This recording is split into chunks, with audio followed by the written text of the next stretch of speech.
Hi అండి, నేను మీ Shravani. Welcome to Shravani Telugu వంటలు. మరి ఈరోజు నేను చూపించబోయే రెసిపీ వరలక్ష్మి వ్రతం 9 రకాల నైవేద్యాలు.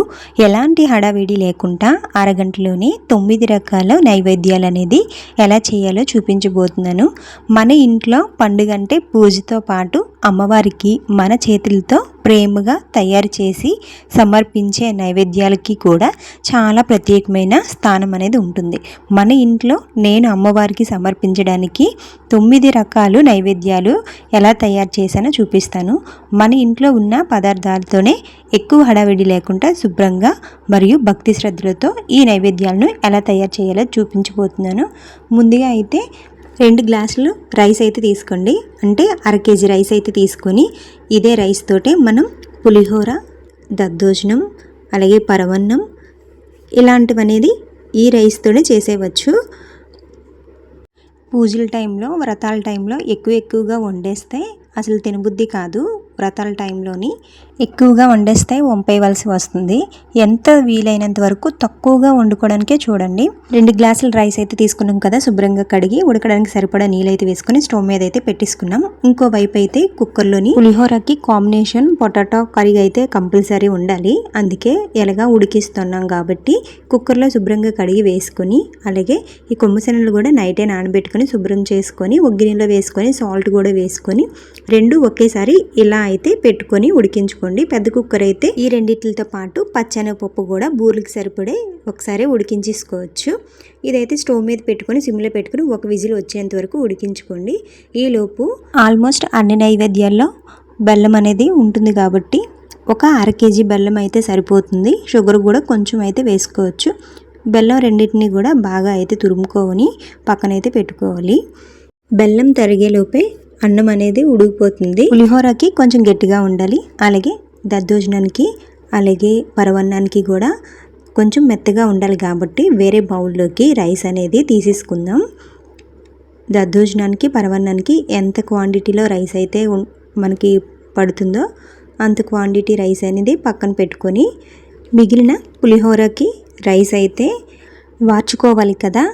మనం సపరేట్ చేసుకున్న రైస్ని స్టవ్ మీద అయితే పెట్టుకొని పులిహోరకి తీసుకున్న రైస్ వాటర్ అంతా ఈ దద్దోజనానికి అలాగే పరవన్నానికి కలిపిన అందులోకి అయితే వాటర్ అయితే వేసుకోవాలి. ఇప్పుడు ఇది మెత్తగా ఉడికిపోయింది కాబట్టి దద్దోజనానికి సపరేట్గా కొంచెం వాటర్ లేకుండా రైస్ అనేది తీసుకొని ఒక గిన్నెలోకి అయితే వేసుకోవాలి. ఇప్పుడు మిగిలిన పరవన్నానికి అయితే మెత్తగా అయితే మెదుపుకొని అలాగే తురుముకున్న బెల్లాన్ని సరిపడా వేసుకొని అలాగే 1 గ్లాస్ వరకు పాలు అనేది యాడ్ చేసుకోవాలి. ఇప్పుడు ఇది ఒకసారి బాగా కలుపుకొని ఒక ఇలాచీని చిదిమేసి ఇలా అయితే వేసుకోవాలి. లేదంటే మిక్సీ పెట్టుకొని పౌడర్ వేసుకున్నా పర్వాలేదు. ఇప్పుడు మనం వార్చుకున్నాం కదా పులిహోరకి, దానికోసం చింతపండు అయితే శుభ్రంగా కడిగి నానబెట్టుకొని పక్కనైతే పెట్టుకుందాం. పరవన్నం సిమ్లో పెట్టుకుంటే అలా చక్కగా ఉడుకుతుంది. ఇప్పుడు వేరే పోపు గిన్నెలోకి మనకి సరిపడా నెయ్యి అనేది వేసుకొని నెయ్యి బాగా మరిగిన తర్వాత మనకి 9 రకాల నైవేద్యాల కోసం జీడిపప్పు, కిస్మిస్ ఎంత క్వాంటిటీ కావాలో అంతా తీసుకొని ఒకసారి ఫ్రై చేసుకొని పక్కనైతే పెట్టుకోవాలి. తర్వాత ఇప్పుడు పరవన్నంలోకి మనకి ఎంత కావాలో అంత జీడిపప్పు, కిస్మిస్ వేయించుకున్న నెయ్యితో పాటు కూడా కొంచెం అయితే వేసుకొని ఒకసారి బాగా కలుపుకొని సిమ్లోని ఒక 2-3 నిమిషాలు అయితే అలానే ఉంచేస్తే కొంచెం దగ్గరికి అవుతుంది. ఈ మాత్రం కొంచెం నీళ్ళ ఉన్నప్పుడు దించేస్తే కొంచెం గట్టిపడకుండా ఉంటుంది. అమ్మవారికి సమర్పించేటప్పుడు నైవేద్యం అనేది కొంచెం ఇలా ఉన్నప్పుడు దించేసుకోండి. ఇంకోవైపు పెట్టుకున్న కుక్కర్ కూడా ఒక విజిల్ అయితే వచ్చేసింది. కొమ్మిశనగలు కూడా చక్కగా ఉడికిపోయాయి. అలాగే మనకు బంగాళదుంపలు కూడా ఉడికిపోయాయి. బంగాళదుంపతో ఇప్పుడు పని లేదు కాబట్టి అవి ఒక సైడ్కి పెట్టుకొని మధ్యాహ్నం అయితే ఎప్పుడో ఖాళీ ఉన్నప్పుడు వండుకోవచ్చు. ఇప్పుడైతే స్టవ్ మీద ఒక ప్యాన్ పెట్టుకొని ఆయిల్కి బదులు నెయ్యి అయితే వేసుకోండి, టేస్టీగా ఉంటుంది.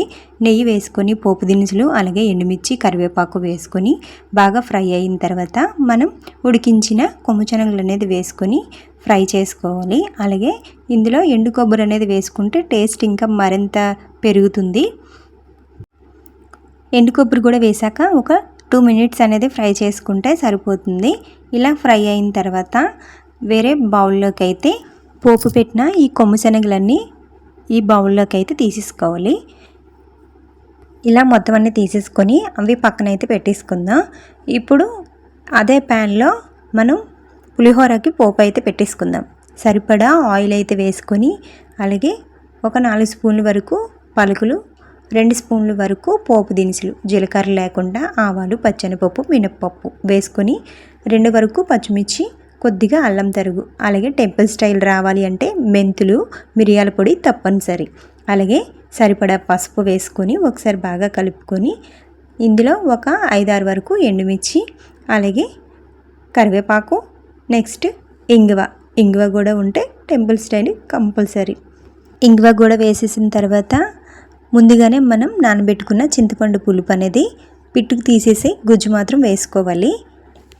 తర్వాత రైస్కి సరిపడా సాల్ట్ వేసుకొని ఒకసారి బాగా కలుపుకొని ఈ గ్రేవీ అంతా కొంచెం ఆయిల్ పైకి తేలేంత వరకు ఉడికించుకోవాలి చింతపండు అదిని.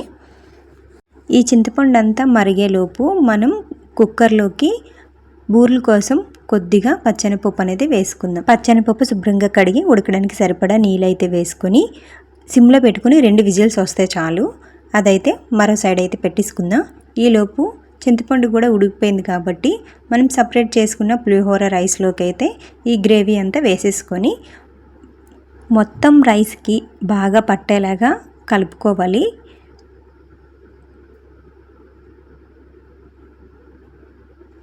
ఇలా మొత్తం అంతా కలిపేసిన తర్వాత ఇందులోకి ఒక 2 అయితే లెమన్ జ్యూస్ అయితే వేసుకోవాలి. లెమన్ జ్యూస్ కూడా వేసుకొని మరోసారి అయితే బాగా కలుపుకుంటే మన టెంపుల్ స్టైల్ పులిహోర అనేది రెడీ అయిపోతుంది. ఇదైతే పక్కనైతే పెట్టేసుకుందాం. ఇప్పుడు స్టవ్ మీద ఒక బౌల్ తీసుకొని అందులోకి సేమియా ప్యాకెట్ ఒకటైతే సరిపోతుంది. 9 రకాల నైవేద్యాలు కాబట్టి కొంచెమే ఉండాలి. ఎందుకంటే అమ్మవారికి సమర్పించిన తర్వాత ఆ నైవేద్యాలు మనమే తినాలి కాబట్టి కొంచెం క్వాంటిటీ అనేది తీసుకోండి. ఇవి నేను చేసే 6 మెంబర్స్ వరకు సరిపోతుంది. 6 మెంబర్స్ కన్నా ఇంకా తక్కువ అయితే నేను చేసే ప్రాసెస్లో సగం అయితే వేసుకోండి.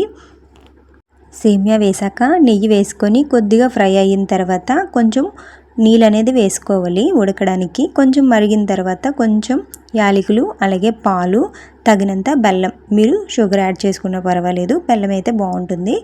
అలాగే ముందుగానే నేతిలో ఫ్రై చేసుకున్న జీడిపప్పు, అలాగే కిస్మిస్ వేసుకొని సిమ్లో పెట్టేసుకోండి. అదే దగ్గరికి అయిపోతుంది. ఈలోపు మనం దద్దోజనం కూడా ప్రిపేర్ చేసుకోవచ్చు. దద్దోజనానికి తీసుకున్న రైస్ని కొంచెం గరిటతో ఇలా మెదుపుకోవాలి మెత్తగా. తర్వాత దీంట్లోకి సరిపడా కొంచెం పెరుగు, అలాగే కాచి చల్లార్చుకున్న పాలు కూడా కొంచెం అయితే యాడ్ చేసుకోవాలి. ఇప్పుడు ఈ 2 బాగా కలిసేలాగా కలుపుకొని పక్కనైతే పెట్టుకుందాం. ఈలోపు సేమియా అనేది దగ్గరికి అయిపోయింది కాబట్టి కొంచెం నీళ్ళలాగే ఉండాలి, లేదంటే ఇంకా దగ్గరికి అయిపోతుంది కాబట్టి ఈ పాయసం అనేది పక్కనైతే పెట్టేసుకొని ఇప్పుడు స్టవ్ మీద పోపు గిన్నెలో 2 స్పూన్ల వరకు నెయ్యి అనేది వేసుకొని నెయ్యి మరిగిన తర్వాత 1 స్పూన్ వరకు ఆవాలు, చిన్నది తరిగిన అల్లము, అలాగే కాస్త మిరియాలు పౌడర్ వేసుకున్నా పర్లేదు, గింజలు వేసుకున్నా పర్వాలేదు, అలాగే పచ్చిమిర్చి తరుగు, కరివేపాకు వేసిన తర్వాత బాగా ఫ్రై అయిన తర్వాత మనం ప్రిపేర్ చేసుకున్న దద్దోజనంలో అయితే వేసేసుకోవాలి. మీకు ఏది నచ్చితే అది కూడా యాడ్ చేసుకోవచ్చు అన్నమాట. ఇప్పుడు ఇందులోకి సరిపడా సాల్ట్ కూడా వేసుకొని మీకు నచ్చితే జీడిపప్పు, కిస్మిస్, అలాగే దానిమ్మ గింజలు కూడా వేసుకోవచ్చు. పిల్లలైతే ఇష్టంగా తింటారు, బాగుంటుంది. ఇప్పుడు ఇదంతా బాగా కలుపుకొని ఒక బౌల్లోకి అయితే తీసి పెట్టేసుకోండి. ఇప్పుడు దద్దోజనం కూడా రెడీ అయిపోయింది. ఇప్పుడు స్టవ్ మీద అయితే ఒక ప్యాన్ పెట్టుకొని కాస్త నెయ్యి అనేది వేసుకొని కొద్దిగా మాత్రమే రవ్వ కేసరి కోసం రవ్వ అనేది వేసుకొని ఫ్రై చేసుకోవాలి. బాగా ఫ్రై అయిన తర్వాత ఫస్ట్ వాటర్ అనేది వేసుకొని ఉడికించుకోవాలి ప్రతిదిన. ఎందుకంటే పాలు ఫస్ట్లోనే వేసేస్తే విరిగిపోతాయి కాబట్టి ఫస్ట్ నీటిలోనే వేసుకొని ఉడికించుకున్నాక అప్పుడు పాలు అనేది యాడ్ చేసుకోవాలి. రవ్వ మొత్తం ఉడికిన తర్వాత 1 గ్లాస్ వరకు పాలు అనేది వేసుకోవాలి. ఇప్పుడు ఉండలు లేకుండా బాగా కలుపుకొని ఇందులోకి షుగర్ అనేది వేసుకోవాలి. తర్వాత ఇలాచీ పౌడర్ కానీ ఇలాచీ కానీ ఒకటైతే వేసుకుంటే సరిపోతుంది. మీకు కలర్ కావాలి అనుకుంటే నచ్చితే ఫుడ్ కలర్ వేసుకోవచ్చు, లేదా కుంకుమ పాలైనా వేసుకోవచ్చు, కలర్ చేంజ్ అవుతుంది. అలాగే మనం ఫ్రై చేసుకున్న జీడిపప్పు, కిస్మిస్ కూడా యాడ్ చేసుకొని మరోసారి బాగా కలుపుకొని దగ్గరికి అయినంత వరకు ఉడికించుకోవాలి. మరీ దగ్గరికి కాదు, తర్వాత గట్టిగా అయిపోతుంది, లూజ్గా ఉంటుంది. నెయ్యి అనేది కొంచెం ఎక్కువ క్వాంటిటీలోనే వేసుకోవాలి. రవ్వ కేసరికి అయితే సాఫ్ట్గా ఉంటుంది, సత్యనారాయణ ప్రసాదం అంటే పిల్లలకి భలే ఇష్టం కదా, పిల్లలకే కాదు పెద్దవాళ్ళకి కూడా. అందుకే కొంచెం ఎక్కువ క్వాంటిటీలో నెయ్యి అనేది వేసుకుని బాగా ఫ్రై చేసుకోవాలి. ఇలా అయిన తర్వాత ఇది కూడా అయిపోయింది కాబట్టి పక్కనైతే పెట్టేసుకుందాం. ఇప్పుడు వేరే బౌల్లోకి చక్కెర పొంగల్ కోసం కాస్త పెసరపప్పు నార్మల్గా ఫ్రై చేసుకొని తర్వాత నెయ్యి వేసుకొని నేతిలో అయితే ఫ్రై చేసుకోవాలి. తర్వాత రైస్ కూడా కొంచెం వేసుకొని ఈ రెండు కూడా ఫ్రై చేసుకున్నాక ఉడకడానికి సరిపడా నీళ్ళు అయితే వేసుకొని ఇది ఉడికించుకోవాలి. ఈలోపు మనకి కుక్కర్లో పెట్టుకున్నాం కదా బూరెల కోసం, అదైతే చక్కగా ఉడికిపోయింది. వాటర్ ఉంటే మీరు వాటర్ అయితే వంపేసుకోండి, లేదంటే ఇలా గరిటెతో మెదుపుకుంటే చక్కగా మెత్తగా అయిపోతుంది. గింజలు లేకుండా, గింజలు ఉంటే మాత్రం బూరు చీదేస్తుంది. సో అందుకే గింజలు లేకుండా మెత్తగా పేస్ట్ లాగా అయితే గరిటెతో మెదుపుకోవాలి. తర్వాత దీంట్లోకి సరిపడా మనం బెల్లం అనేది వేసుకుందాం. బెల్లం వేసుకున్నాక ఒకసారి బాగా కలుపుకోండి. ఆ పప్పు వేడికి బెల్లం అనేది సగం అయితే కరిగిపోతుంది. ఇంకా ఎక్కడైనా ఉంటే కొంచెం స్టవ్ మీద పెట్టుకుంటే అది కూడా మెల్ట్ అయిపోతుంది అనమాట. ఒకసారి బెల్లం వేసాక బాగా కలుపుకొని నేతిలో వేయించిన జీడిపప్పు కిస్మిస్ కాస్త వేసుకొని, అలాగే ఉంటే ఎండు కొబ్బరి లేదంటే పచ్చి కొబ్బరి తురిమైనా వేసుకొని ఒకసారి బాగా కలుపుకొని కాస్త నెయ్యి కూడా వేసుకొని మరోసారి కలుపుకొని స్టవ్ మీద పెట్టుకున్నాం అనుకోండి, ఆ వేడికి అంతా సెట్ అయిపోతుంది చక్కగా. పప్పుని స్టవ్ మీద పెట్టాక తోపు కోసం అలాగే గారెల కోసం ముందు రోజు నైటే శుభ్రంగా కడిగి నానబెట్టుకున్న పప్పుని మీరు గ్రైండర్లో వేయవసరం లేదు. ఇలా మిక్సీ జార్లోనే వేసుకొని కాస్త నీళ్ళు వేసుకొని కొంచెం మెత్తగా రుబ్బుకుంటే చాలు. 2 నిమిషాలు పక్కన పెట్టేస్తే గారెలైనా బూరెలైనా చాలా మెత్తగా వస్తాయి. తిన్ని సోడు కూడా వేయనవసరం లేదు. అలాగే బూరెల తోపు కోసం బియ్యము అలాగే మినపప్పు కలిపి నానబెట్టే అవసరం కూడా లేదు. వరిపిండి ఉంటే చాలు, కలుపుకోవచ్చు. ఈ మాత్రం మెత్తగా మనం గ్రైండ్ చేసుకొని పక్కనైతే పెట్టుకుందాం. ఇప్పుడు కుక్కర్లో స్టవ్ మీద పెట్టుకున్నాం కదా, ఆ పప్పుని బాగా చల్లారిన తర్వాత ఇలా ప్లేట్లోకి తీసుకొని చిన్న సైజు కావాలంటే చిన్న సైజు లేదా పెద్ద సైజు కావాలంటే పెద్ద సైజు మీరు ఉండలు చుట్టుకొని పక్కనైతే పెట్టేసుకుందాం. పూజలు చేసే టైంలో పక్క వాళ్ళకని ఇరుగు పొరుగు అనే వాళ్ళకి ప్రసాదం పంచుదాము అనుకుంటాం, కానీ అందరి ఇంట్లో ఉండేవి అవే అనమాట. తీసుకోవడానికి కొంచెం ఇబ్బంది పడతారు వాళ్ళు కూడా, వాళ్ళ ఇంట్లో కూడా ఉంటాయి కాబట్టి. సో తక్కువ క్వాంటిటీలో వండుకొని అమ్మవారికి నైవేద్యం సమర్పించుకొని ఇంట్లో మీరు మాత్రం తింటే సరిపోతుంది, వృధా చేయకుండా ఫుడ్ అనేది. అందుకే తక్కువ క్వాంటిటీలో అనేది ప్రిపేర్ చేసుకోండి. ఇంట్లో పిల్లలైతే అసలు బూర్లు గారెలు ఇలాంటివి తినడానికి ఇష్టపడరు, పిండి వంటలు అవినా. తినే పిల్లలైతే ఓకే పర్వాలేదు వండుకోవచ్చు, తినరు అనే వాళ్ళకి కొంచెం ఇంకా తగ్గించుకొని వండండి. బూరెల తోపుకి ఎంత క్వాంటిటీ కావాలో అంత పప్పు అనేది వేసుకొని ఒక బౌల్లోకి, తర్వాత 1 కప్పు వరకు వరిపిండి అనేది వేసుకొని అలాగే కొంచెం బెల్లం కూడా వేసుకొని కాస్త నీళ్ళు వేసుకొని కొంచెం కలుపుకొని పక్కనైతే పెట్టుకోండి. ఎక్కువ వాటర్ వేయద్దు, కొంచెం మాత్రమే వేసుకొని. బెల్లం కరుగుతుంది, తర్వాత లూజ్ అవుతుంది కాబట్టి పక్కనైతే పెట్టేసుకోండి. ఈలోపు మనం పెసరపప్పు బెల్లం స్టవ్ మీద పెట్టాం కదా, అదైతే మెత్తగా ఉడికిపోయింది. ఇప్పుడు కాస్త ఇందులోకి పాలు అనేది యాడ్ చేసుకుందాం. పాలు వేసుకున్న పర్లేదు, వేసుకోకపోయినా పర్వాలేదు. పాలు వేసుకొని కొంచెం జీడిపప్పు కిస్మిస్ కూడా వేసుకొని అలాగే చక్కెర పొంగల్ కాబట్టి షుగర్ కూడా వేసుకుందాం, అలాగే కొంచెం బెల్లం కూడా వేసుకుందాం, మీ ఇష్టం ఇది. తర్వాత కాస్త నెయ్యి అనేది వేసుకొని ఒకసారి కొంచెం కలుపుకొని 2 నిమిషాలు పక్కనైతే పెట్టేసుకొని దించేసుకుందాం. ఈ మాత్రం ఇలా ఉంటే చాలు. ఇప్పుడు గారెల కోసం పాకం అయితే రెడీ చేసుకుందాం. స్టవ్ మీద ఒక బౌల్ పెట్టుకొని మిగిలిపోయిన బెల్లాన్ని మొత్తం వేసుకొని అలాగే 1 కప్పు వరకు షుగర్ కూడా వేసుకుందాం. 2 కూడా లేత పాకం వచ్చినంత వరకు మరిగించుకోవాలి. పాకం రాగానే సైడ్కి అయితే పెట్టేసుకొని స్టవ్ మీద ప్యాన్ పెట్టుకొని గారెలకి బూర్లకి సరిపడా ఆయిల్ అయితే వేసుకొని మరిగిన తర్వాత చేత్తో ఒత్తుకొని ఇలా గారెలు అయితే వేసుకోవాలి, లేదంటే ఇలా టీజాలతో వేసుకున్నా పర్వాలేదు. ఇలా గారెలు వేసుకొని 2 వైపులా ఎర్రగా వేగిన తర్వాత పాకంలో వేసుకోవాలన్నమాట. ఆ బిట్ అనేది మిస్ అయింది. ఈ వంటలకి ఫోన్ అనేది బాగా హీట్ ఎక్కిపోయింది, వీడియో కూడా తీయడానికి అవ్వేది కాదు. సో అది కూల్ అయ్యి మళ్ళీ వీడియో తీయడానికి చాలా టైం పట్టేది అనమాట. మా కష్టాన్ని మీరు గుర్తించి ఈ వీడియో లాస్ట్ వరకు చూసి ఒక్క లైక్ చేసి ఛానల్ అయితే సబ్స్క్రైబ్ చేసుకుంటే చాలు.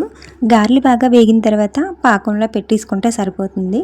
తర్వాత బూరెల తోపుకు అనేది కొంచెం వాటర్ వేసుకొని బూరెలకి కొంచెం చిక్కగా ఉండేటట్టు చూసుకొని కాస్త సాల్ట్ అలాగే ఇడ్లీ రవ్వ కొంచెం వేసుకుంటే క్యాటరింగ్ స్టైల్లో బూరెలు అనేది వస్తాయి అన్నమాట. వంట చేయడమే కష్టం అనుకుంటే అలాంటిది వీడియో తీస్తూ వంట అనేది చేయాలి.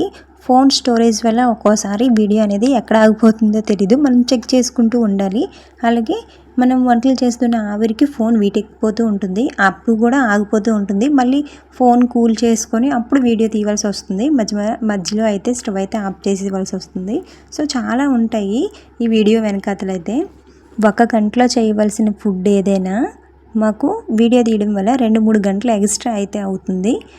బూరెలు అయితే వేసుకున్నాం కదా, ఇవి 4 వైపులా బాగా ఎర్రగా వేగిన తర్వాత మనం ఒక ప్లేట్లోకి అయితే తీసుకోవాలి. హైలో పెట్టకండి, లోపలైతే ఉడకదు, బయటన తొందరగా వేగిపోతుంది. మీడియం ఫ్లేమ్లోనే కొంచెం స్లోగా అయితే ఎర్రగా వచ్చినంత వరకు ఫ్రై చేసుకుంటే చాలు. క్యాటరింగ్ బూరెలు అయితే రెడీ అయిపోతాయి. చాలా టేస్టీగా ఉంటాయి. పూర్ణం బూరెలో పప్పు కానీ సరిగ్గా ఉడకపోయినా, బ్యాటర్ అనేది పలచగా ఉన్నా కూడా చీదేస్తూ ఉంటాయి.